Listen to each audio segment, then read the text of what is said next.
ప్రభుత్వ ఉద్యోగం మీ లక్ష్యమా? Group 4, SI, constable, bank, RRB, SSC పరీక్ష ఏదైనా లక్షలాది మంది విద్యార్థులకు బోధించిన అనుభవం గల టాప్ మోస్ట్ ఫ్యాకల్టీచే మీ ఉద్యోగ సాధనలో మీకు తోడుగా.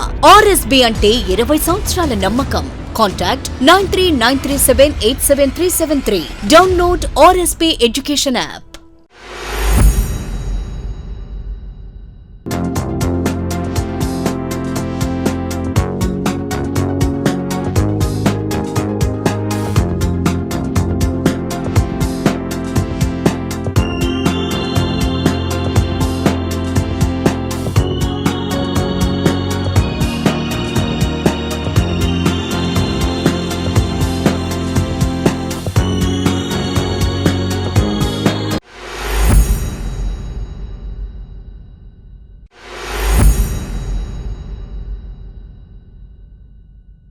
Welcome to RSP education. మరి ఈ వీడియోలో ఏపీపీఎస్సీ నుంచి రీసెంట్గా రిలీజ్ అయినటువంటి ఎండోమెంట్ ఆఫీసర్స్, అదేవిధంగా గ్రూప్ 4 ఉద్యోగాలకు సంబంధించి ఎకానమీ సిలబస్ను ఏ విధంగా ప్రిపేర్ కావాలి అనేటువంటి అంశాన్ని మనం ఇక్కడ డిస్కస్ చేస్తున్నాం. మరి ఎకానమీ అనగా ఇది ఏపీపీఎస్సీ గ్రూప్ 2 పాయింట్ ఆఫ్ వ్యూలో కానీ లేదా టీఎస్పీఎస్సీ గ్రూప్ 2 పాయింట్ ఆఫ్ వ్యూలో కానీ చూసుకున్నప్పుడు ఇది ఒక ప్రత్యేకమైనటువంటి ఒక పేపర్గా, అంటే ఏపీపీఎస్సీలో మనకి 150 మార్కులు ఒక పేపర్ 3లో కానీ, అదేవిధంగా మనకి జనరల్ స్టడీస్లో కూడా కొంత భాగం మనకి ఈ యొక్క ఎకానమీ నుంచి వచ్చేటువంటి అవకాశం ఉంది. అదే మరి గ్రూప్ 4 కానీ, మీరు ఎండోమెంట్ ఆఫీసర్స్ కానీ, లేదంటే కానిస్టేబుల్ ఆర్ ఎస్ఐ కానీ ఇట్లాంటి ఎగ్జామ్స్లో ఎకానమీ అనేటువంటిది కేవలం మనకు జనరల్ స్టడీస్లో ఒక భాగంగా ఉంటుంది. అట్లాంటప్పుడు మరి రెండింటినీ ఒకే విధంగా చదవచ్చా, రెండింటిని ఒకే విధంగా చదివితే కనుక మనం సక్సెస్ అవుతామా, రెండింటిని ఒకే విధంగా చదవచ్చా అనేటువంటిది కనుక చూసుకున్నట్లయితే, మరి 150 మార్కులు దాటి ఉన్నటువంటి గ్రూప్ 2 ఎకానమీని 10 నుంచి 12 మార్కులు అండి, అంటే మనకు 10 నుంచి ఒక 12 మార్కులు ఈ జనరల్ స్టడీస్లో వచ్చేటువంటి ఎకానమీకి రెండింటిని ఒకే దారిలో కట్టి ఒకే విధంగా కనుక మనం చదివినట్లయితే ఖచ్చితంగా మనం వెనకబడిపోతాము ప్రస్తుతం ఉన్నటువంటి పోటీలో అని చెప్పుకోవచ్చు. ఎందుకంటే ఇక్కడ గ్రూప్ 2 పాయింట్ ఆఫ్ వ్యూలో మనం ఎకానమీ చదవాలి అంటే మనం ఎంతో సీరియస్గా ఎఫర్ట్ పెట్టి, చాలా సీరియస్ ఎఫర్ట్ పెట్టి ఎక్కువ టైం మనం కేటాయించి, రోజుకు ఒక 5 గంటలు 6 గంటలు కేటాయించి మనం కంటిన్యూస్గా ఒక యజ్ఞంలో చదివినప్పుడు ఒక 4 నెలలు మినిమం అనేటువంటిది మనకి ఎకానమీకి పట్టేటువంటి అవకాశం ఉంది. మరి ప్రస్తుతం ఉన్నటువంటి సిచ్యువేషన్లో ఎంత స్థాయిలో మనం ఓన్లీ ఎకానమీకి ఎంత టైం మనం కేటాయించినట్లయితే ఈ గ్రూప్ 4కి కానీ ఎండోమెంట్ ఆఫీసర్స్కి కానీ ఏమవుతుంది అని అంటే మిగిలిన సబ్జెక్ట్స్ విషయంలో మనం వెనకబడతాం. అఫ్కోర్స్ ఇక్కడ పాయింట్స్ మనకి మార్క్స్ అన్నీ ఉన్నప్పుడు మనం అంత కష్టపడడంలో తప్పులేదు. కాకపోతే మరి ఇది ఏ విధంగా చదవాలి అని అన్నప్పుడు గ్రూప్ 4 ఆ ఎగ్జామ్ యొక్క స్థాయిని బట్టి, ప్రీవియస్ పేపర్స్ని బట్టి, ఆ ఎగ్జామ్ స్థాయిని బట్టి మనం జనరల్ స్టడీస్లో ఎకానమీ యొక్క ప్రయారిటీ ఎట్లా ఉంది అనేటువంటి అంశాలను బేస్ చేసుకొని మనం ఈ ఎకానమీని అయితే చదవాల్సిన అవసరం ఉంది. అంటే ఇక్కడ మనకి ప్రీవియస్ పేపర్స్ అనగానే మీకు ఒక డౌట్ రావచ్చు, ఎండోమెంట్ ఆఫీసర్స్ ఎప్పుడో 2009లో, అదేవిధంగా మనకి ఈ గ్రూప్ 4 అనేటువంటిది ఎప్పుడో 2012లో వచ్చింది. ఈ మధ్యలో మనకి ఎగ్జామ్స్ కూడా రాలేదు కాబట్టి ఎట్లా మనం ప్రీవియస్ మీద డిపెండ్ అవుతామని అనుకోవచ్చు. కానీ ఈ ఎగ్జామ్స్ అఫ్కోర్స్ మనకి వచ్చి అంతకాలం మనకి దశాబ్దాలు గడుస్తున్నప్పటికీ కూడా ఇక్కడ మనం జనరల్ స్టడీస్ అనేటువంటిది రాస్తున్నామండి. జనరల్ స్టడీస్లో మనం ఎకానమీ అనేటువంటిది చూస్తున్నాం. ఎస్పెషల్లీ గ్రూప్ 4లో మనకి ప్రిలిమ్స్లో మనకి జనరల్ స్టడీస్ 100 మార్కులు ఉంది కాబట్టి ఇక్కడ మనకి ఒక 10 నుండి 12 మార్కులు ఎకానమీకి వస్తాయి. అదే ఎండోమెంట్ ఆఫీసర్స్లో 50 మార్కులకే జనరల్ స్టడీస్ ప్రిలిమ్స్లో ఉంది కాబట్టి ఇక్కడ ఒక 5 నుంచి 6 మార్కులకు వస్తుంది. కాబట్టి ఇక్కడ ఏ విధంగా చదవాలి అంటే జనరల్ స్టడీస్ మనకి పాత పేపర్స్ మనకి ఏదైతే గ్రూప్ 3 జరిగిందో, లేదంటే మనకు గ్రూప్ 1 గ్రూప్ 2లో కూడా జనరల్ స్టడీస్లో మనకి ఎకానమీ అనేటువంటిది ఇవ్వడం జరిగింది. ఎకానమీ పరంగా కానీ లేదా ఎస్ఐ కానిస్టేబుల్స్ పరంగా కానీ ఈ విధంగా మనం అబ్జర్వ్ చేసినప్పుడు అసలు జనరల్ స్టడీస్లో ఎకానమీకి ఎంత ప్రయారిటీ ఉంది, ఏ అంశాలను ఇస్తున్నాడు, ఎంత డెప్త్కి ఇస్తున్నాడు అనేటువంటిది మనం గ్యాదర్ చేసుకుని మనం చదవాల్సిన అవసరం అయితే ఉంది. దీనివల్ల ఏమవుతుంది అని అంటే మనం అంత స్ట్రెస్ పెట్టి అన్ని నెలలు చదవాల్సిన అవసరం లేకుండా మనకి ఎగ్జామ్ అనేటువంటిది బహుశా ఒక 4 నెలల సమయంలో వచ్చేటువంటి అవకాశం అయితే ఉంటుంది. ఇంకొద్దిగా పెరిగేటువంటి అవకాశం కూడా ఉంది. ఎందుకనంటే ప్రస్తుతం ఉన్నటువంటి కోవిడ్ సిచ్యువేషన్ ఏదైతే ఉందో ఈ కోవిడ్ సిచ్యువేషన్ వల్ల ఖచ్చితంగా మనకి ఎగ్జామ్స్ ఇన్ని లక్షలాది మంది రాసేటువంటి ఎగ్జామ్ కాబట్టి అంత తొందరగా పెట్టేటువంటి అవకాశం అయితే లేదు. కాబట్టి మీకు మినిమం చేతిలో ఒక 4 నుంచి 5 నెలలు చేతిలో కంపల్సరీగా ఉంటుంది. కాబట్టి మీరు సింపుల్గా రోజుకి ఒక గంట నుంచి గంటన్నర మీరు ఎకానమీకి కేటాయించుకొని, కేవలం గంట నుంచి గంటన్నర కేటాయించుకొని 1 లేదా 2 నెలల్లో మీరు సింపుల్గా ఈ ఎకానమీ అనేటువంటి దాన్ని కంప్లీట్ చేసుకోవచ్చు. ఎలా అనేటువంటిది మనం ఇప్పుడు చూద్దాం. అసలు సిలబస్ కనుక చూసినట్లయితే, సిలబస్ మనం చెక్ చేసినట్లయితే గ్రూప్ 1కి సపరేట్ సిలబస్, గ్రూప్ 2కి సపరేట్ సిలబస్, గ్రూప్ 3కి వేరే సిలబస్, గ్రూప్ 4కి, ఎస్ఐకి, కానిస్టేబుల్కి సపరేట్గా సిలబస్ అంటూ ఏమీ ఉండదండి. ఎకానమీకి మీరు ఎక్కడ చూసినా సరే సిలబస్ అనేటువంటిది సేమ్ ఉంటుంది, సిలబస్ సేమ్ ఉంటుంది. కానీ అది చదివేటువంటి పద్ధతి అనేటువంటిది మనం బేస్డ్ ఆన్ ద ఎగ్జామ్ మనం ఆవలింపు చేసుకొని, బేస్డ్ ఆన్ ద ఎగ్జామ్ మనం స్ట్రాటజీ ఒక ప్లాన్ చేసుకొని అప్పుడు చదివినప్పుడే మనం విజయాన్ని అయితే సాధిస్తాం. కాబట్టి ఇక్కడ చూసినట్లయితే ఫస్ట్ మనకి సిలబస్లో ఉండేటువంటి అంశం ఏమిటి అని చూసుకున్నప్పుడు ప్రణాళికలు అండి. ప్రణాళికలు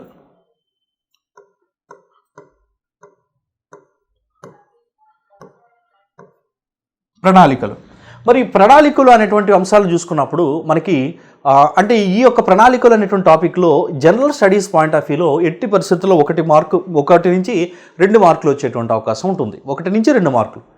అదే గ్రూప్ 2 మనం చూసుకున్నట్లయితే ఇక్కడ మ్యాక్సిమం మనకి మినిమం మనకి 5 మార్క్స్ టు ఒక 8 మార్క్స్ అట్లా వచ్చేటువంటి ఛాన్స్ ఉంది. మరి రెండింటిని ఒకే దారిని ఇక్కడ చదవాలా అన్నప్పుడు అవసరం లేదు. మరి ఏ విధంగా చదవాలి అన్నప్పుడు ప్రణాళికలు అనేటువంటి టాపిక్లో ఇక్కడ మనకి ఏమొస్తుంది అని అనుకుంటే మనకి 12 పంచవర్ష ప్రణాళికలు.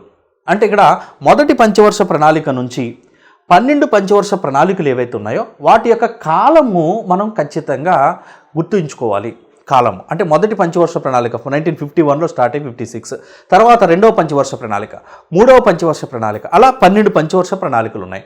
ఈ 12 పంచవర్ష ప్రణాళికలు 5 సంవత్సరాలు కాబట్టి ఈజీగా గుర్తుంచుకోవచ్చు అని అనుకుంటాం. కాకపోతే ఇక్కడ 3వ పంచవర్ష ప్రణాళిక తర్వాత మనకి ప్రణాళిక విరామము, 91 కాలంలో మనకి ప్రణాళిక విరామము, 2 సార్లు ప్రణాళిక విరామాలు రావడము, అదేవిధంగా మనకి మొరార్జీ దేశాయ్ గవర్నమెంట్ వచ్చినప్పుడు పంచవర్ష ప్రణాళిక 1 సంవత్సరం ముందుగానే ఒక ప్రణాళికను మనం ఆపివేయడం, ఇట్లాంటి 3 కాన్సెప్ట్స్ కీ కాన్సెప్ట్స్ ఏవైతే ఉన్నాయో వాటిని మనం గుర్తించుకుంటే, అంటే ఎక్కడైతే మనకి బ్రేక్స్ పడ్డాయో వాటిని గుర్తించుకున్నట్లయితే, వాటిని కంపల్సరీగా మీరు బైహార్ట్ చేసినట్లయితే మిగిలినటువంటి 12 పంచవర్ష ప్రణాళికల యొక్క కాలము అనేటువంటిది ఆటోమేటిక్గా వచ్చేస్తుంది. కాబట్టి ఇక్కడ కాలం దగ్గర నుంచి కానీ లేదా మనం నమూనాలు ఫాలో అయ్యామనండి, నమూనా హ్యారడ్ డోమర్ నమూనా అని, ఇలాగ మనకి మహల్ నోబిస్ నమూనా అని, ఇట్లా మనకి 10 పంచవర్ష ప్రణాళికలకు కూడా కొన్ని నమూనాలు ఫాలో అయ్యాం. ఎస్పెషల్లీ మనకి 5 నుంచి 6 ప్రణాళికలు, ఒక 7 ప్రణాళికల వరకు నమూనాలు మాత్రం మీరు బాగా గుర్తుపెట్టుకోండి. ఏ పంచవర్ష ప్రణాళిక ఎవరు నమూనాను ఫాలో అయ్యాం, హ్యారడ్ డోమర్, ఇట్లా పీసీ మహల్ నోబిస్, ఇట్లా నమూనాలు, కాలము,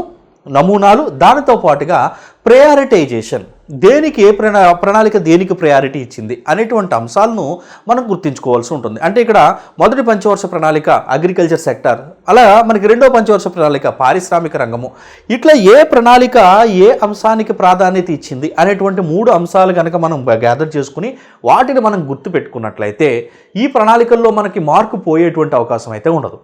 మరి దీన్ని చదవడానికి మనకి మ్యాక్సిమం ఎన్ని రోజులు పడుతుందండి? అంటే ఈ ప్రణాళికలు అనేటువంటి టాపిక్ మనకి గ్రూప్ 2 పాయింట్ ఆఫ్ వ్యూలో చదివినప్పుడు ఏమవుతుంది అని అంటే మనకి ఇంచుమించుగా ఈ ప్రణాళికలు అనేటువంటి టాపిక్లోనే ఒక 60 నుంచి 70 పేజీలు మనకి ఉంటుంది.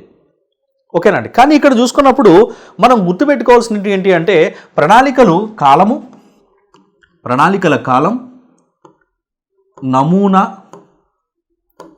దానితో పాటుగా ప్రాధాన్యత,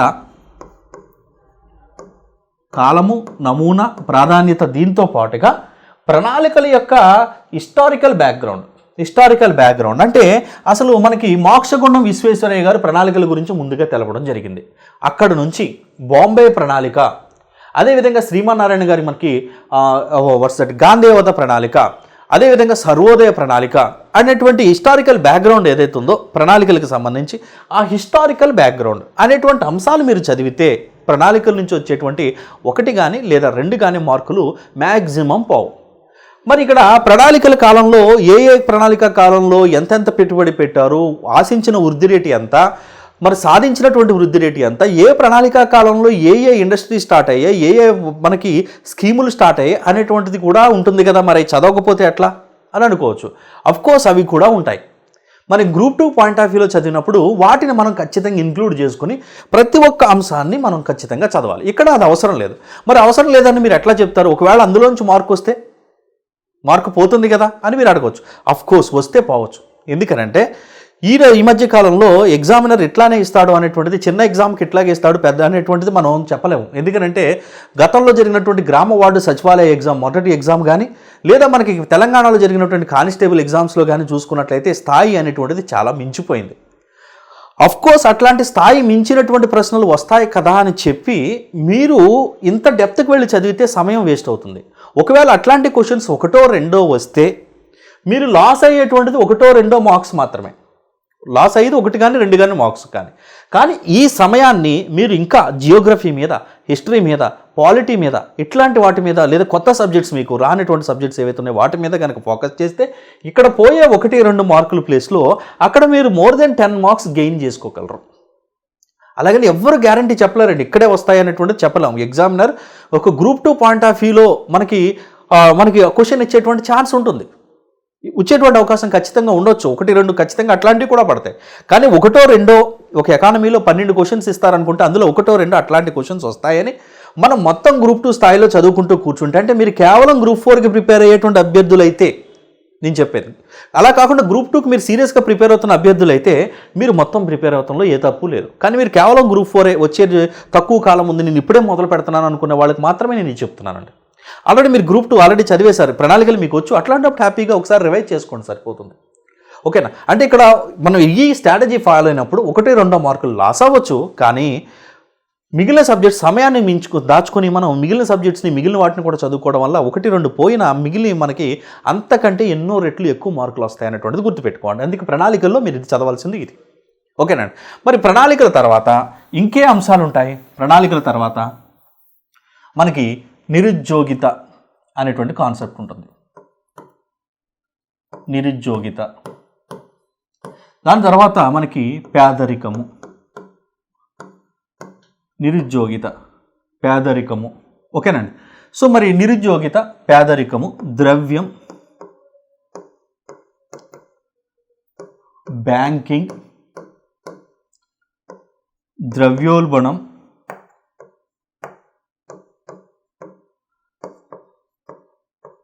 సంస్కరణలు అనేటువంటి అంశాలు చూద్దాం. ప్రస్తుతానికి ఇంకా ఉన్నాయి. మరి నిరుద్యోగిత అనేటువంటి కాన్సెప్ట్కి వచ్చేటప్పటికి మనకి నిరుద్యోగితకి సంబంధించి ఏ విధంగా క్యాలిక్యులేట్ చేస్తారు, ఇట్లా మనకి ఎంతో ఇన్డెప్త్గా సిలబస్ అయితే ఉంటుంది. కాకపోతే మనం ఇక్కడ గ్రూప్ 4 పాయింట్ ఆఫ్ వ్యూకి వచ్చేటప్పటికి ఎప్పుడైనా సరే మనం డెఫినిషన్స్ని గుర్తుపెట్టుకోవాలి. అంటే ఇక్కడ నిరుద్యోగిత రకాలు, అభివృద్ధి చెందినటువంటి దేశాల్లో ఏ విధమైనటువంటి నిరుద్యోగిత ఉంటుంది, చక్రీయ నిరుద్యోగిత, ఇట్లాంటి వాటికి మన సంఘర్షణ నిరుద్యోగిత కానీ అభివృద్ధి చెందినటువంటి దేశాల్లో ఉంటుంది.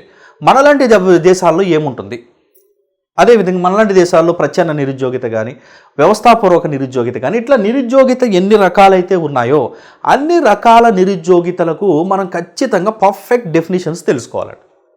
పర్ఫెక్ట్ డెఫినిషన్స్ తెలుసుకుని అసలు ఎవరిని నిరుద్యోగి అంటారు, అసలు నిరుద్యోగిగా కన్సిడర్ చేయడానికి మనం ఏ మెథడ్స్ ఫాలో అవుతున్నాం, అంటే డైలీ మెథడ్స్ కానీ, వీక్లీ మెథడ్ కానీ, మంత్లీ మెథడ్స్ కానీ ఇట్లా ఉన్నాయి. అంటే ఎన్ని గంటలు ఒక వ్యక్తి పని దొరికితే అతను నిరుద్యోగి కాకుండా పోతాడు అనేటువంటి అంశాలు ఏవైతే ఉన్నాయో, how to calculate first the definitions of unemployees. Various kinds of unemployees ఉన్నారు. అసలు అన్ఎంప్లాయీ అంటే ఎవడు, నిరుద్యోగిని ఎవరిని అంటాము?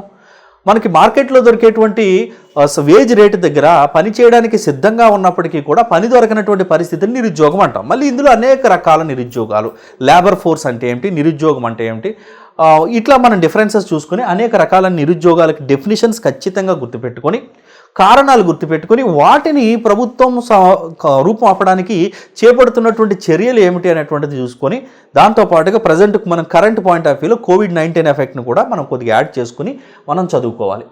ఇక పేదరికంకి వచ్చేటప్పటికి నిరపేక్ష పేదరికము, సాపేక్ష పేదరికం, absolute poverty, relative poverty. Absolute poverty అనేటువంటిది ఏ ఏ దేశాల్లో ఉంటుంది, అదేవిధంగా మనకి రిలేటివ్ పావర్టీ అనేటువంటిది ఏ దేశాల్లో ఉంటుంది. అసలు పేదరికము అనేటువంటి దాన్ని మనం ఎప్పుడైనా డిఫైన్ చేశామా? పేదరికము అనేటువంటి దానికి అఫీషియల్ డెఫినిషన్ అనేటువంటిది ఉందా భారతదేశంలో? లేదు. మరి దాంతోపాటుగా ఈ పేదరికాన్ని రూపుమాపడానికి ప్రభుత్వం ఏం చేస్తుంది, ప్రభుత్వం కార్యకలాపాలు ఏవి, అదేవిధంగా సురేష్ టెండూల్కర్ కమిటీ దీనికి పేదరికాన్ని ఏ విధంగా డిఫైన్ చేసింది, తర్వాత రంగరాజన్ కమిటీ ఏ విధంగా డిఫైన్ చేసింది అనేటువంటి నిర్ణయిస్తూ పేదరికం ఇది చదివితే సరిపోతుంది. దాని తర్వాత మనకి ద్రవ్యం బ్యాంకింగ్ అండి. ఈ ద్రవ్యం బ్యాంకింగ్ అని చూసుకుంటే గ్రూప్ 2 పాయింట్ ఆఫ్ వ్యూలో విపరీతంగా మనకి చాలా ఎక్కువ పేజీలు ఉంటుంది ద్రవ్యం బ్యాంకింగ్ అనేటువంటిది. కానీ ఇక్కడ చూసుకున్నప్పుడు మనం ఇక్కడ మ్యాక్సిమం డెఫినేషన్ బేస్డ్ వెళ్ళిపోవాలండి. అంటే ద్రవ్యము ఏ విధంగా వచ్చింది, ద్రవ్యంలో రకాలు, అది ముద్రించేటువంటి దాన్ని బేస్ చేసుకొని దాని యొక్క చట్టబద్ధతను బేస్ చేసుకొని ద్రవ్యంలో రకాలు, ద్రవ్యం యొక్క విధులు అనేటువంటి కాన్సెప్ట్ చూసుకుంటే ఒక్క రోజులో అయిపోతుందండి. మీకు ఒక్క 2-3 గంటలు కూర్చుంటే అయిపోతుంది. దాని తర్వాత అంతేగాని వెలాసిటీ ఆఫ్ మనీ, ద్రవ్య సప్లై, M1, M2, M3 మనీలు ఇవన్నీ అవసరం లేదు మనకి గ్రూప్ 4కి వచ్చేటప్పటికి. ఏది మీరు చదువుతున్నారు, ఏ ఎగ్జామ్కి ప్రిపేర్ అవుతున్నారు, గ్రూప్ 2కే ప్రిపేర్ అవుతున్నారా, అప్పుడు కంప్లీట్గా మొదలు పెట్టండి, కంప్లీట్ చేయండి, టైం ఉంది కాబట్టి. గ్రూప్ 4కి అనుకుంటున్నారు, ఇప్పటికిప్పుడు ఇది అయిపోవాలనుకున్నప్పుడు ఈ పాయింట్ ఆఫ్ వ్యూలో వెళ్ళండి. ఇక బ్యాంకింగ్ అండి, మరి బ్యాంకింగ్కి వచ్చేటప్పటికి ఇక్కడ బ్యాంకింగ్ బ్యాక్గ్రౌండ్ కొద్దిగా చూసుకోండి. అసలు బ్యాంక్ ఎక్కడి నుంచి వచ్చాయి, ఫస్ట్ బ్యాంక్ ఏంటి, ఇండియాలో మొదటి బ్యాంకులు ఏంటి, ఇట్లాగ వచ్చేటప్పటికి మళ్ళీ గూగుల్లో ఉన్నటువంటి మొత్తం సోదంతా అవసరం లేదండి. అంటే ఇక్కడ బ్యాంకింగ్, ప్రపంచంలో బ్యాంక్స్ మొదలు ఎక్కడ స్టార్ట్ అయ్యాయి, మన దేశంలో ఏ విధంగా స్టార్ట్ అయ్యాయి, మన దేశంలో పూర్తిగా స్వదేశీ వాళ్ళు ఎప్పుడు స్టార్ట్ చేశారు, వందే మాతర ఉద్యమంలో ఏ బ్యాంకులు మొదలయ్యాయి, వందే మాతర ఉద్యమంలో ఏ బ్యాంక్స్ స్టార్ట్ అయ్యాయి, అదేవిధంగా ఇంపీరియల్ బ్యాంక్ ఏ విధంగా SBIగా మారింది, బ్యాంకుల జాతీయకరణ ఏం జరిగింది, షెడ్యూల్ బ్యాంక్స్ అంటే ఏంటి, నాన్ షెడ్యూల్ బ్యాంక్స్ ఏంటి, కోఆపరేటివ్ బ్యాంక్స్ ఏంటి, అదేవిధంగా రీసెంట్గా వచ్చినటువంటి ఈ పేమెంట్ బ్యాంక్స్ అంటే ఏమిటి, ఓకేనండి. వీటి గురించి మనం బ్యాంక్స్ గురించి మొత్తం ప్రతి అంశాన్ని ఐడెంటిఫై చేసుకుని వాటిని మనం వాటిని మనం డెఫినిషన్స్ని ఎస్పెషల్లీ వాటిని ఫాలో అవుతూ మనం బ్యాంకింగ్ సెక్టార్లో రీసెంట్గా బ్యాంకులు మర్జ్ అవుతున్నటువంటిది, అనేక బ్యాంకులు మనం విలీనం చేసేస్తున్నారు కదా, అది కంపల్సరీ కరెంట్ పాయింట్ ఆఫ్ వ్యూలో ఏ బ్యాంక్ ఎందులో విలీనమైంది, మనకి ఆంధ్ర బ్యాంక్ యూనియన్ బ్యాంకులో ఏ విధంగా విలీనమైంది, అదేవిధంగా మనకి SBH వచ్చి SBIలో విలీనమైంది, మహిళా బ్యాంక్ వచ్చి SBIలో విలీనమైంది. ఇట్లా విలీనానికి సంబంధించి ఒక టేబుల్ వేసుకోండి, బ్యాంకింగ్ అయిపోతుంది. ఇక ద్రవ్యోల్బణంకి వచ్చేటప్పటికి ద్రవ్యోల్బణానికి వివిధ డెఫినిషన్స్, వ్యయ ప్రేరిత ద్రవ్యోల్బణం, డిమాండ్ ప్రేరిత ద్రవ్యోల్బణం, అదేవిధంగా ఇన్ఫ్లేషన్, స్టాగ్ఫ్లేషన్, డెఫ్లేషన్, ఇట్లాగా మనకి ద్రవ్యోల్బణానికి సంబంధించినటువంటి ఏరియాస్ కాన్సెప్ట్స్ గుర్తుపెట్టుకోండి. తర్వాత ద్రవ్యోల్బణ నియంత్రణకు ప్రభుత్వం తీసుకున్నటువంటి చర్యలు, రిజర్వ్ బ్యాంక్ ఆఫ్ ఇండియా తీసుకున్నటువంటి చర్యలు, బడ్జెట్ పరంగా తీసుకున్నటువంటి చర్యలు ఏవైతే ఉంటాయో అవి తీసుకొని ఏ విధంగా ద్రవ్యోల్బణాన్ని మెజర్ చేస్తారు, ఇది చాలా ఇంపార్టెంట్. అంటే CPI, consumer price index, wholesale price index, food price index అనేటువంటి 3 కాన్సెప్ట్స్ని కూడా ఇక్కడ మిళితం చేసుకొని చదివితే ఇది మ్యాక్సిమం అంటే 2 గంటల టైం పెట్టుకొని, రోజుకి 2 గంటల టైం పెట్టుకొని చూసుకుంటే ఒక 3 రోజుల్లో ద్రవ్యోల్బణం అయిపోతుంది, ఒక 5 రోజుల్లో ద్రవ్యం బ్యాంకింగ్ ఆ కాన్సెప్ట్ అయిపోతుంది. గ్రూప్ 4 పాయింట్ ఆఫ్ వ్యూలో నేను చెప్పింది. ఇక 91 ఆర్థిక సంస్కరణలు అనుకున్నాం. ఈ 91 ఆర్థిక సంస్కరణలు కూడా దేశ ఆర్థిక వ్యవస్థను ఒక మలుపు తిప్పినటువంటి అంశం కాబట్టి దీన్ని మనం బాగానే గుర్తుంచుకోవాలి. దీనికి గల బ్యాక్గ్రౌండ్ ఏంటి, ఎందుకు సంస్కరణలు తీసుకురావాల్సి వచ్చింది, సంస్కరణలు తీసుకొచ్చిన LPG అంటే ఏంటి, లిబరలైజేషన్, ప్రైవేటైజేషన్, గ్లోబలైజేషన్ అంటే ఏమిటి, ఓకేనండి. తర్వాత వాటిని ఇంప్లిమెంట్ చేయడం వల్ల వచ్చినటువంటి పాజిటివ్ ఇంపాక్ట్స్ ఏంటి, నెగిటివ్ ఇంపాక్ట్స్ ఏంటి, ఓన్లీ బేసిక్స్, ఓకేనండి. ఇవి చదువుకుంటే 91 ఆర్థిక సంస్కరణల వరకు కూడా అయిపోతాయి. ఇక నెక్స్ట్ మనకి ఇంకేమున్నాయి సిలబస్లో,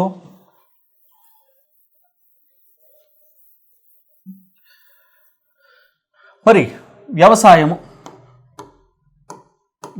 రంగం,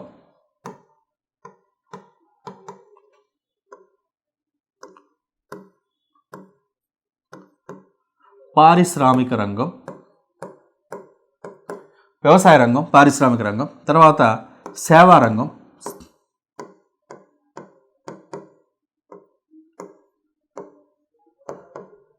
జాతీయ ఆదాయం అనేటువంటివి మరికొన్ని ముఖ్యమైనటువంటి అంశాలు సిలబస్లో చూసుకుంటే. ఇక్కడ వ్యవసాయ రంగము అనేటువంటిది గ్రూప్ 2 పాయింట్ ఆఫ్ వ్యూకి వెళ్ళినప్పుడు ఇంచుమించుగా మనకి క్లాసెస్లోనే ఈ మన RSB యాప్లో క్లాసెస్లోనే చూసుకుంటే ఇంచుమించుగా మనకి ఒక 15 నుంచి 20 గంటలు క్లాసెస్ ఉంటాయండి. 15 గంటల వరకు క్లాస్ ఉంటుంది. వ్యవసాయ రంగానికి అంత ప్రాధాన్యత ఉంది. ఎక్కడ అండి మనకి గ్రూప్ 2 పాయింట్ ఆఫ్ వ్యూలో. మరి గ్రూప్ 4కి వచ్చేటప్పటికి అఫ్కోర్స్ అది నేర్చుకోవడం వల్ల మీకు ఆ రిస్క్ అనేటువంటిది ఒక్క మార్కు పోయేటువంటి రిస్క్ ఉండకపోవచ్చు. కాకపోతే మీకు సమయాన్ని పట్టుకొని మీరు డిసైడ్ అవ్వాలి, మీరు కేవలం గ్రూప్ 4 టార్గెట్కి వెళ్తున్నారా, ఆల్రెడీ మీరు సీనియర్ అనే దాన్ని బేస్ చేసుకొని చూడండి. జూనియర్ అయితే ఓన్లీ నేను చెప్పేటువంటి ఫాలో కండి. వ్యవసాయ రంగానికి వచ్చేటప్పటికి ఇక్కడ ఏం చూడాలి, వ్యవసాయ రంగం ప్రాధాన్యత, వ్యవసాయ రంగంలో ఉండేటువంటి మనకు రెవల్యూషన్స్ ఉంటాయండి. గ్రీన్ రెవల్యూషన్, ఇట్లాగా ఎల్లో రెవల్యూషన్, ఆక్వాకి సంబంధించినటువంటి రెవల్యూషన్, మిల్క్ ప్రొడక్షన్కి సంబంధించినటువంటి రెవల్యూషన్, వీటన్నిటినీ చూసుకోండి. తర్వాత మినిమం సపోర్టింగ్ ప్రైస్ అనేటువంటిది చాలా ఇంపార్టెంట్ కాన్సెప్ట్ మనకి వ్యవసాయ రంగంలో. MSP అనేటువంటి దాన్ని మనం ఖచ్చితంగా గుర్తుంచుకోవాలి. దీంతో పాటుగా వ్యవసాయ విధానాలు, ప్రభుత్వాలు ప్రకటించినటువంటి వ్యవసాయ విధానాలు, భూ సంస్కరణలు అంటే వ్యవసాయాన్ని బాగు చేయడానికి తీసుకొచ్చినటువంటి భూ సంస్కరణలు, అదేవిధంగా వ్యవసాయానికి అభివృద్ధి చేయడానికి ప్రభుత్వం తీసుకొస్తున్నటువంటి స్కీములు ఏవైతే ఉన్నాయో వాటిని వాటిని కూడా మళ్ళీ రైతు బంధు పథకానికి సంబంధించి మనకి అది కానీ లేదా నరేంద్ర మోదీ గారు ఇచ్చేటువంటి ఇదైతే ఈ యొక్క పెట్టుబడి సాయంకి సంబంధించినటువంటి కానీ వాటిని కూడా ఇందులో ఇంక్లూడ్ చేసుకొని FCI కానీ అదేవిధంగా వ్యవసాయం ఫేస్ చేస్తున్నటువంటి ప్రాబ్లమ్స్ కానీ వీటన్నిటి అంశాలను మిళితం చేసుకొని మనం ఇది చదవాల్సి ఉంటుంది. ఇది ఒక 4 రోజుల పాటు ఒక 2 గంటలు మీరు సమయాన్ని వెచ్చించుకొని చదివి తర్వాత దానికి తగ్గట్టు మంచి ప్రాక్టీస్ బుక్ పెట్టుకొని మీరు క్వశ్చన్స్ని ప్రాక్టీస్ చేస్తే చాలా చక్కగా ఈజీగా మన వ్యవసాయ రంగం కంప్లీట్ చేయొచ్చు ఒక 10 గంటల క్లాస్లో. ఒక 10 గంటలు మీరు కేటాయిస్తే, ఎందుకంటే ఇక్కడి నుంచి వచ్చేటువంటి అవకాశం ఎక్కువ ఉంటుందండి. అదేవిధంగా మనకి పారిశ్రామిక రంగంలోనే సేవా రంగాన్ని కలపవచ్చు. ఎందుకనంటే ఇక్కడ ఈవెన్ గ్రూప్ 2 సిలబస్లో కూడా సేవా రంగానికి సంబంధించి అఫ్కోర్స్ సేవా రంగం అనేటువంటిది ఇండియాలో చాలా ఫాస్టెస్ట్గా గ్రో అవుతున్నటువంటి sector. Comparatively agriculture sector and industrial సెక్టార్తో పోలిస్తే సేవా రంగం చాలా ఫాస్ట్గా గ్రో అవుతున్నటువంటి సెక్టార్, ఎక్కువ కీ రోల్ ప్లే చేస్తున్నటువంటి సెక్టార్. బట్ అయినప్పటికీ కూడా సిలబస్లో సేవా రంగంలో మనకి IT సెక్టార్ అనేటువంటిది మాత్రమే మిళితం చేశాడు. కాబట్టి మనం IT సెక్టార్ అనేది పారిశ్రామిక రంగంలో కూడా మిక్స్ చేసుకొని మనం చదవచ్చు. సేవా రంగానికి ఒక గట్టి చూస్తే ఒక ½ అవర్ క్లాస్ సరిపోతుందండి. ½ అవర్ చదివితే చాలు. మరి పారిశ్రామిక రంగం కూడా అనేక పారిశ్రామిక తీర్మానాలు 48 కానీ 56 కానీ ఇట్లా ఎన్నో ఒక పారిశ్రామిక తీర్మానాలు మనం చేసాం. ఆ పారిశ్రామిక తీర్మానాలన్నీ కూడా మనం చదవాలి. పారిశ్రామిక తీర్మానాలు చదవాలి. పారిశ్రామిక రంగం వెనకబడి ఉండడానికి భారతదేశంలో కారణాలు చదువుకొని దీన్ని కూడా ఒక రోజుకి 2 గంటలు చొప్పున ఒక 5 నుంచి 6 రోజులు మనం వెచ్చించి చదివిన తర్వాత అది అయిపోయిన తర్వాత స్పెసిఫిక్ టాపిక్ అయిపోయిన తర్వాత మంచి ఆబ్జెక్టివ్ పెట్టుకొని బిట్స్ బ్యాంక్ ఒక ఫర్ ఎగ్జాంపుల్ నేను వ్యవసాయ రంగం అంటున్నాను. వ్యవసాయ రంగం 6 రోజులు రోజుకి 2 గంటలు చొప్పున చదువుకున్నారు. రోజుకి 2 గంటలే. మార్నింగ్ 6 to 8 ఎకానమీ పెట్టుకున్నారు. అంతే. ఇక మళ్ళీ తర్వాత ఎకానమీని చూడొద్దు, మళ్ళీ రేపు 6 to 8 అనమాట. ఈ 6 to 8 మీరు చదివిన తర్వాత 6 రోజుల్లో వ్యవసాయ రంగం కంప్లీట్ అయిపోతే 7వ రోజు ఏం చేస్తారు? మంచి ఆబ్జెక్టివ్ పెట్టుకొని ప్రాక్టీస్ చేయండి. ఎన్ని మార్కులు వస్తున్నాయో చెక్ చేసుకోండి. ఫర్ ఎగ్జాంపుల్ మీరు ఒక స్టాండర్డ్ ఆబ్జెక్టివ్ బుక్ పెట్టుకున్నారు ప్రాక్టీస్ కోసం. అందులో 100 ప్రశ్నలు ఉన్నాయి. 100 ప్రశ్నల్లో మీరు 70 ప్రశ్నలు సాధించారు. మీరు సెల్ఫ్ కరెక్షన్ చేసుకోండి. 70 వచ్చాయి. మీరు ఎక్స్ట్రాడినరీగా ప్రిపేర్ అవుతున్నట్టే. మీరు అసలు ఇక ఆలోచించొద్దు, మంచిగా ప్రిపేర్ అవుతున్నారు. సెకండ్ టైం రివిజన్ చేసినప్పుడు ఈ 70 కాస్త 85కి వస్తాయి. ఎప్పుడు 100కు 100 సాధించుదామని ఎప్పుడు ట్రై చేయకండి. అది కాంపిటేటివ్ ఎగ్జామ్స్లో ఎవరి వల్ల కాదు. 100కు 100 ఎప్పటికీ రావు. సో దట్ ఇక్కడ ఒక 70% వస్తే కాన్ఫిడెంట్గా ఉండండి. లేదు నువ్వు 50 వచ్చాయి, ఎక్కడో తేడా కొట్టింది, మళ్ళీ వెనక్కి వెళ్ళి ఇంతకుముందు 6 రోజులు చదివిన వ్యవసాయ రంగాన్ని ఈసారి 3 రోజులు చదవండి. మళ్ళీ అప్పుడు టెస్ట్ రాయండి. ఇట్లా మీరు సమయం ఉంటుందండి. ఎందుకంటే మన కోవిడ్ సిచ్యువేషన్ వచ్చింది కాబట్టి ఏపీపీఎస్సీ ఇంతకు ముందు నిర్ణయించినటువంటి ఎగ్జామ్స్కి కూడా డేట్లు ఏమి ఇవ్వలేదు కాబట్టి, అంటే చిన్న చిన్న ఎక్స్టెన్షన్ ఆఫీసర్ ఇట్లాంటివి వాటికి డేట్ ఇవ్వలేదు కాబట్టి డిఏఓ కానీ వీటికి కూడా కొద్దిగా టైం అయితే ఉంటుంది ఖచ్చితంగా. ఎంత కోవిడ్ ఫ్రీక్స్కి వస్తుంది కాబట్టి, మళ్ళీ మనకు ఒమిక్రాన్ కాబట్టి ఖచ్చితంగా టైం ఉంటుంది. కాబట్టి మీరు ఈ విధంగా 6 గంటలు 8 గంటలు 10 గంటలని టైం పెట్టుకొని స్పెసిఫిక్ టైం రోజుకు ఒక సబ్జెక్టే కదండి, 3-4 సబ్జెక్టులు పెట్టుకొని చదవాలి. ఆ టాపిక్ కాగానే ఆబ్జెక్టివ్ ప్రాక్టీస్ చేయాలి. మోర్ దెన్ 70 మార్క్స్ తెచ్చుకోవాలి. 70% మార్క్స్ తెచ్చుకోవాలి. ఒకవేళ రాకపోతే మళ్ళీ వెనక్కి వెళ్ళి ఇంతకుముందు ఎన్ని రోజులైతే టాపిక్ చదివారో అందులో సగం రోజుల్లో మళ్ళీ వెనక్కి వెళ్ళి చదవాలి. చదివిన తర్వాత మనకి 70% రావాలి. తర్వాత రివిజన్ సమయంలో రెండోసారి మనం రివిజన్ చేస్తాం, అప్పుడు 85+ రావాలి. అప్పుడు మీరు పర్ఫెక్ట్గా చదివినట్టు అర్థం అనమాట అండి.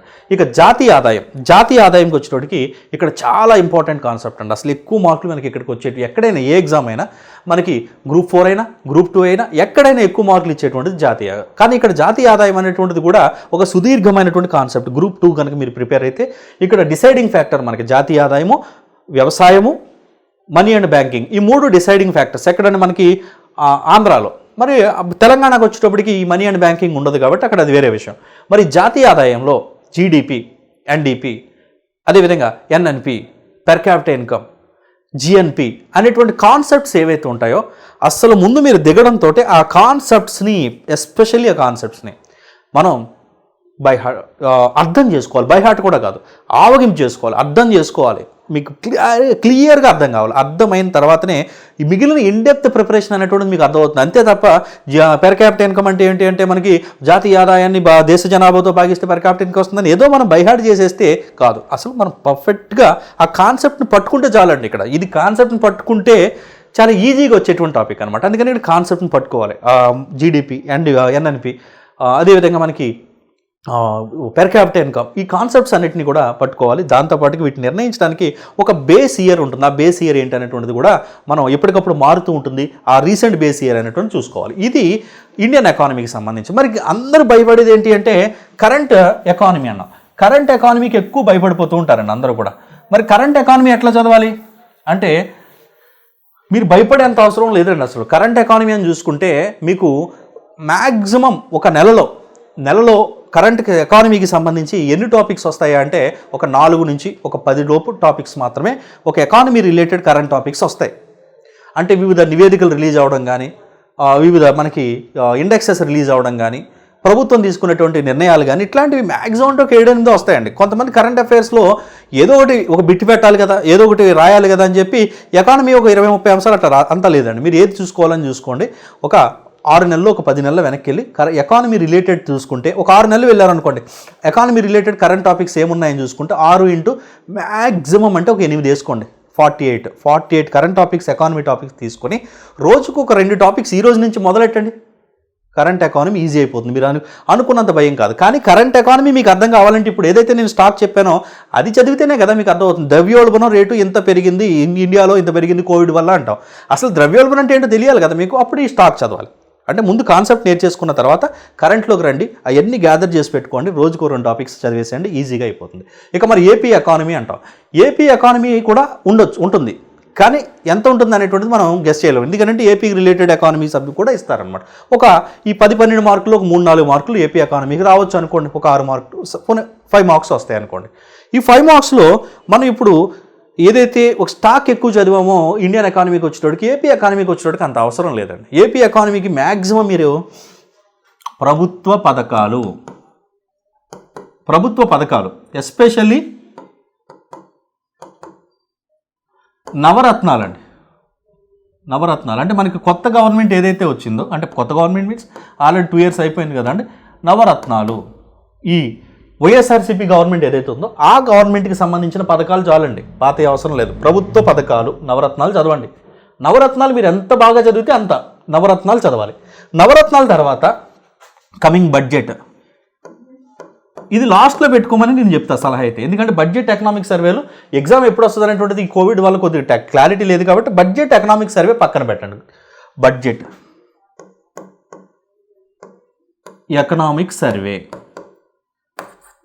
ప్రభుత్వ పథకాలు, ఈ 3 అంశాల నుంచే మీకు ఏపీ ఎకానమీకి సంబంధించి ఎక్కువ మార్కులు వచ్చేటువంటి అవకాశం ఉంది. లేదా 1 ఎక్స్ట్రా వస్తాయని అనుకున్నప్పుడు 2 విషయాలు చదవండి.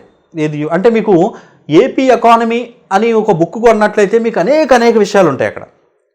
ఏపీ ఖనిజాలు, ఏపీ సరిహద్దులు, ఏపీకి సంబంధించినటువంటి పరిశ్రమలు చాలా ఉంటాయి. అన్నిటినీ చదవాలి అంటే ఇక్కడ మాత్రం అవసరం లేదండి. ఇక్కడ మాత్రం పక్కన పెట్టండి. ఈ 3 అంశాల్లోనే మీకు మ్యాక్సిమం మార్కులు వచ్చేస్తాయి. లేదు నేను రిస్క్ తీసుకొని ఇంకా చదువుతాను అనుకున్నప్పుడు ఏపీ ప్రభుత్వానికి సంబంధించి, ఏపీకి సంబంధించి వ్యవసాయం చదవండి. ఏపీ వ్యవసాయ విధానము, పారిశ్రామిక విధానము, వ్యవసాయము పారిశ్రామిక అనేటువంటి 2 కాన్సెప్ట్స్ని కూడా చదివితే మీకు ఏపీ ఎకానమీ నుంచి వచ్చేటువంటి మార్క్స్ అనేటువంటి ఆటోమేటిక్గా ఆల్మోస్ట్ వచ్చేస్తాయి. మీరు గ్రూప్ 2కి చదివినట్టుగా మనకి ఏపీ విద్యుత్ శక్తికి సంబంధించి, ఏపీ ఇంకా వేరే అంశాలకి, నదులకు సంబంధించి ఇట్లాగా రిసోర్సెస్కి సంబంధించి అంత అవసరం లేదండి గ్రూప్ 4కి అయితే. సో ఇది ఏపీకి సంబంధించి. ఇండియన్ ఎకానమీకి సంబంధించి నేను ఏదైతే చెప్పానో యాజ్ పర్ దట్ మీరు ఫాలో కండి. అదేవిధంగా కరెంట్ ఎకానమీ అంటేనే కరెంట్ ఎకానమీ అనేది ఎక్కువ భయపడుతూ ఉంటారు. దానికి సంబంధించి ఇచ్చినటువంటి క్లారిఫికేషన్ మీకు అర్థమై ఉంటుంది. ఒక మంత్కి వచ్చి మ్యాక్సిమం అంటే 6కు మించి, 6 ఎక్కువ అండి నాకు తెలిసి, 6కి మించి economy useful current economy updates ఉండవు. కాబట్టి మీరు ముందు స్టాక్ చదువుకుంటూ వాటిని గ్యాదర్ చేసి మంచి బుక్లో గ్యాదర్ చేసి పెట్టండి. మన ఆర్ఎస్బీ యాప్లో కూడా నేను మీకు యూజ్ అయ్యేటువంటి కరెంట్ ఎకానమీ అప్డేట్స్ ఏవైతే ఉంటాయో అన్నిటినీ కూడా ఎక్స్ప్లెయిన్ చేసి చెప్తాను ఖచ్చితంగా. కాబట్టి వాటిని మీరు ఫాలో అయిపోండి. చక్కగా మీరు ఈ వచ్చే 10-12 మార్కుల్ని మ్యాక్సిమం వీలైనంత మార్కులు అయితే సాధించవచ్చు గ్రూప్ 4 క్యాండిడేట్స్ అయితే. గ్రూప్ 2 కంటారా, మన ఆర్ఎస్బీ యాప్లోనే ఇంకా ఎక్కువగా నేను అనలైజ్ చేసి ఎక్స్ప్లెయిన్ చేసినటువంటి వీడియోస్ ఉంటాయి. ఆ వీడియోస్ని కూడా చూడొచ్చు. అంటే ఇక్కడ మీరు ఎంతవరకు ఏది మీరు ప్రిపేర్ అవుతున్నారు, సిలబస్ ఒకటే, ఎక్స్ప్లెనేషన్ ఒకటే, మీరు చదివేటువంటి బుక్స్ ఒకటే, ఏ గ్రూప్ 1కైనా గ్రూప్ 2కైనా దేనికైనా సరే. కానీ మీరు దేనికి ప్రిపేర్ అవుతున్నారు, ఎంత మీరు అందులో నుంచి తీసుకోవాలి అనేటువంటి అంశం, అంటే అక్కడ ఉన్నది చాలా ఉంది, దాంట్లో నుంచి మీరు ఎంత తీసుకోవాలి అనేటువంటి తెలుసుకోవాలి. ఎక్కువ తీసుకున్నారనుకోండి టైం వేస్ట్ అవుతుంది. మీకు కేవలం గ్రూప్ 4 మీ టార్గెట్ అయితే, తక్కువ తీసుకున్నారనుకోండి మార్క్స్ పోతాయి. అందుకని మీరు ఆ స్పెసిఫిక్ రిసోర్స్ నుంచి మీరు ఎంత తీసుకోవాలనేటువంటి నాలెడ్జ్ని ముందు మీరు గెయిన్ చేసుకొని అప్పుడు ప్రిపరేషన్ అయితే మొదలు పెడితే 2 నెలల్లో రోజుకి 2 గంటల సమయం పెట్టుకుంటే ఈజీగా గ్రూప్ 4 ఎకానమీకి సంబంధించి ఈజీగా మనం కంప్లీట్ చేస్తాం. కొంతమంది మనకి 1 వీక్లోనో వారం రోజుల్లోనో 10 రోజుల్లోనో ఎకానమీ అయిపోతుందని అంటారు. ఎకానమీ అనేటువంటిది కంపారిటివ్లీ ఆల్ సబ్జెక్ట్స్, మిగిలిన సబ్జెక్ట్స్ అన్నిటికంటే కూడా అత్యంత క్లిష్టంగా భావించేటువంటి సబ్జెక్ట్ ఏంటంటే అందరికీ కూడా రీసెంట్గా మనకి ఏపీపీఎస్సీ కూడా ఏ సబ్జెక్ట్ తీసేయాలంటే ఎకానమీ తీసేయండి అని చెప్పేసి అన్నారు. అందుకని ఎకానమీ అనేటువంటిది అత్యంత క్లిష్టమైన సబ్జెక్ట్ కాబట్టి మీరు నేను చెప్పినటువంటి మెథడ్స్ అయితే ఫాలో కండి, మ్యాక్సిమం మార్క్స్ అయితే గెయిన్ చేసుకుంటారు. Thank you.